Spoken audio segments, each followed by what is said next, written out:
Olá, tudo bem? Seja bem-vindo mais uma vez. Nesse vídeo a gente vai falar um pouco sobre arte no Egito, também chamada sobre arte egípcia. Bom, os povos no Egito fazem parte, a arte egípcia faz parte de uma das primeiras manifestações de povos mais complexos que a gente já viu até hoje, né? E assim, falando dessas primeiras manifestações, os egípcios estabeleceram o seu processo de comunidade e sociedade ali às margens do rio Nilo. E naquele momento a gente entende que aquela situação era uma região bastante inóspita. E os povos que migraram para aquela região acabaram encontrando uma parte onde eles conseguiram fazer as suas plantações, que eram as margens do rio Nilo, por conta do solo fértil. Mas aquilo ali acabou criando uma situação inesperada, porque o rio Nilo, em determinada parte do ano, ele sobe, a água sobe de um jeito que destruía tudo que eles haviam construído. Em outra época do ano, a água descia de um jeito que deixava. Perdia a plantação, animais morriam de sede, enfim, a população passava uma situação bastante complexa. Até que a cidade de Mênfis conseguiu desenvolver um sistema que foi bastante interessante. Eles conseguiram murar a cidade. E esse muro não era um muro tão simples, porque ele tinha um distanciamento de uma parte e outra do muro. Então, no meio dele, ele acabou se transformando num dique. Então, ali ele virou um reservatório de água. Aquilo foi bastante interessante para o momento, porque conseguiu resolver o problema das inundações, porque esses muros preservavam a agressividade do rio. E também, quando tinha a seca, eles conseguiam ter água armazenada. Então, ele começou a desenvolver uma sociedade complexa, uma sociedade com características e cultura própria. Eles desenvolveram sua própria escrita, que a gente chama de hieróglifos, né, que são esses desenhos que dá para ver aí, são símbolos, né, símbolos com referências de animais, símbolos com referências de pessoas e bastante simbologias relacionadas à religião. Os egípcios eram bastante religiosos e a religião deles era toda concebida dentro da mitologia egípcia. Então, isso trazia uma importância muito grande nessa concepção para eles. E os egípcios tinham toda a sua estruturação social baseada na religião. Então, assim, aqui a gente tem meio que um mapinha mostrando essa parte onde o rio Nilo trafega, né, perto do deserto, no deserto do Saara. Então a gente tem a cidade de Mênfis, que está lá em cima, tá? Que foi considerada, que foi a primeira capital do Egito, mas outras grandes cidades se desenvolveram e acabou se tornando um grande império. Então a gente também tem a cidade de Tebas, ali mais para baixo a região de Abu Simbel, e sempre essa concepção cultural que os egípcios estabeleceram foi uma coisa muito, muito, muito forte.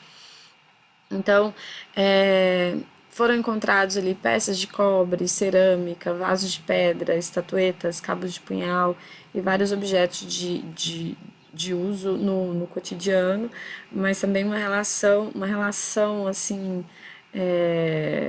nessa concepção que eles tinham de vida após morte muito grande, que esse foi o grande gancho que eles tiveram na produção artística.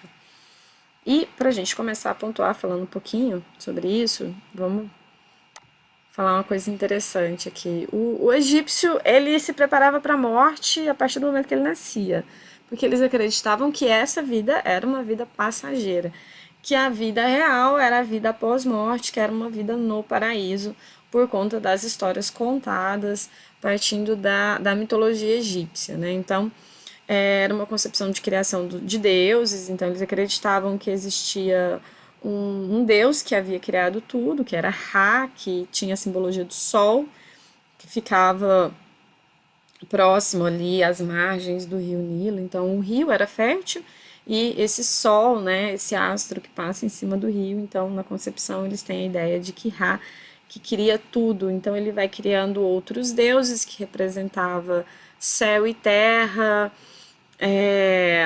água e vento, e esses deuses eles vão se procriando entre si, até que Gebi e Nut, que que é a representação masculino e feminino, céu e terra, eles têm essa relação matrimonial e eles acabam tendo 4 filhos, né? Isis, Osíris, Isis, Osíris, Sete e Nefte.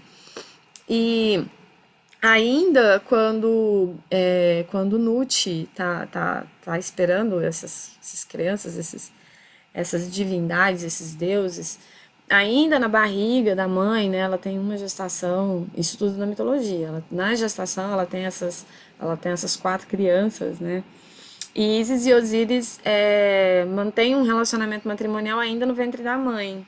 Então é bem uma concepção incestuosa, e isso é uma característica muito grande que os egípcios acabaram tendo, né, por conta ali das dinastias. E as dinastias são marcadas justamente pela ideia deles manterem um matrimônio entre irmãos, para que o poder não saísse da família. E essa relação incestuosa, por incrível que pareça, para eles era normal. E isso vai trazendo uma mudança genética muito forte, até que lá na frente, quando a gente pega a história de Tutankhamon, ele nasce com bastante problemas corporais, problemas de ossos, formação de ossos, ele tinha os ossos bem frágeis, ele quebrou bastante seus ossos, a formação craniana dele também era diferenciada, ele tinha um crânio mais alongado. Tem uma teoria de que ele morreu por conta de uma queda, que ele bate a cabeça, porque assim, quando acharam o corpo dele, entenderam que ele tinha várias fraturas. E no túmulo dele também foi encontrado mais ou menos umas 300 bengalas. Então, ele tinha uma perna mais encurtada, ele tinha um problema de quadril, ele tinha ali seus problemas de locomoção.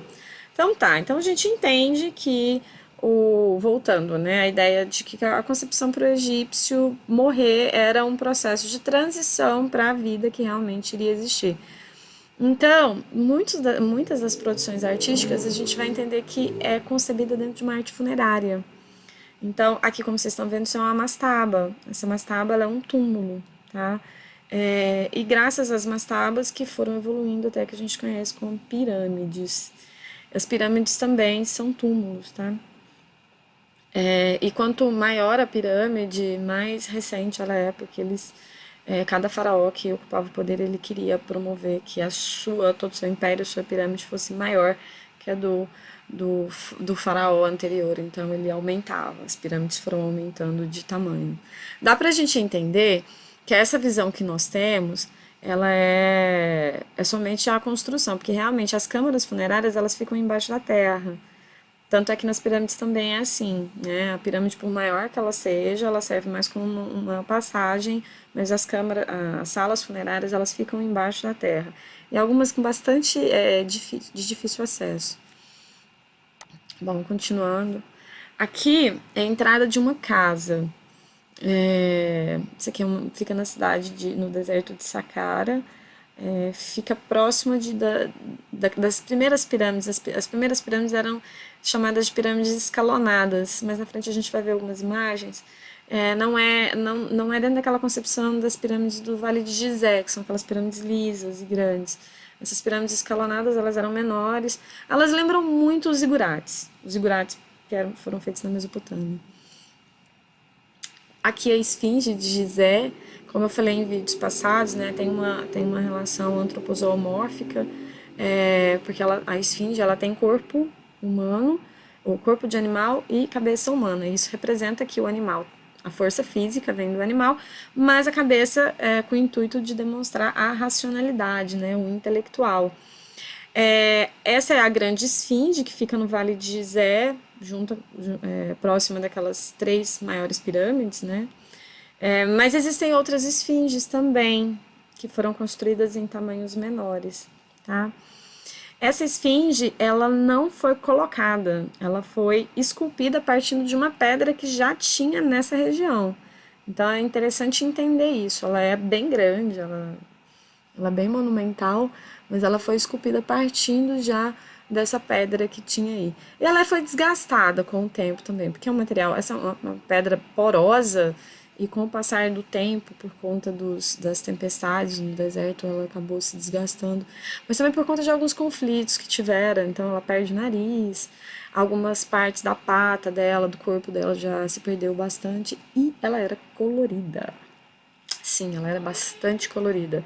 Como também os palácios, os templos. Dos povos antigos, a gente vai entender que Egito, Grécia, Roma, eles pintavam bastante. Na Grécia, eles pintavam bastante também as suas construções. Hoje a gente vê branquinho porque o tipo de pigmento que eles usavam no mármore e nessas pedras não conseguiu fixar. Então, com o tempo, acabou sendo perdido. Aqui a gente tem uma estátua de Amenemhat III, tá? E aí a gente vai começar a falar um pouquinho desse tipo de produção artística, porque os egípcios produziam esculturas e elas demonstravam um caráter muito. As esculturas eram muito serenas, assim, sem movimento, sem movimento. Então o corpo reto, coluna reta, os braços ou ficavam na frente das pernas ou do lado, a posição dos pés era de altura, da altura do ombro, então sem movimento, sem expressão facial. Mais na frente a gente vai falar um pouquinho do porquê que eles faziam assim. As esculturas deles eram realmente para demonstrar como eram os mínimos e pequenos detalhes que esse corpo podia apresentar. Máscaras funerárias, essa aqui é uma máscara funerária de Tutankhamon, dá pra gente ver que ela é uma escultura também do rosto dele. Ele foi considerado um rei menino, porque ele foi muito jovem, né?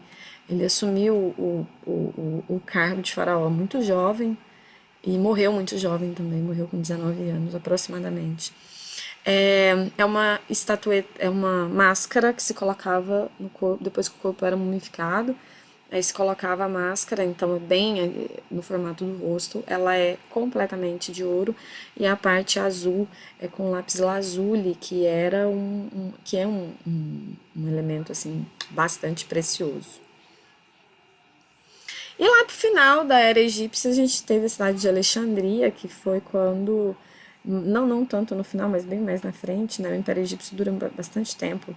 E a cidade de Alexandria, quando foi dominada ali por Alexandre o Grande, eles acabaram dando o nome da cidade em homenagem a ele, que tinha uma importância muito grande. Alexandre era bastante respeitado pelos egípcios. Inclusive, eles fazem um farol, né, que é o farol de Alexandria, que era o momento em que ele sai de lá e os egípcios perguntam para ele: ah, mas você não pode ir, porque senão você não vai voltar. Ele disse: não, eu volto. Mas aí os egípcios disseram: não, mas você vai se perder, você nunca mais vai saber achar o caminho de volta. Não, então a gente vai construir um farol bem grande para você, que independente de onde você esteja no mar, você vai ver essa luz partindo daqui. Mas não se tem registros, então provavelmente pode ser uma lenda, como também pode ter sido construído.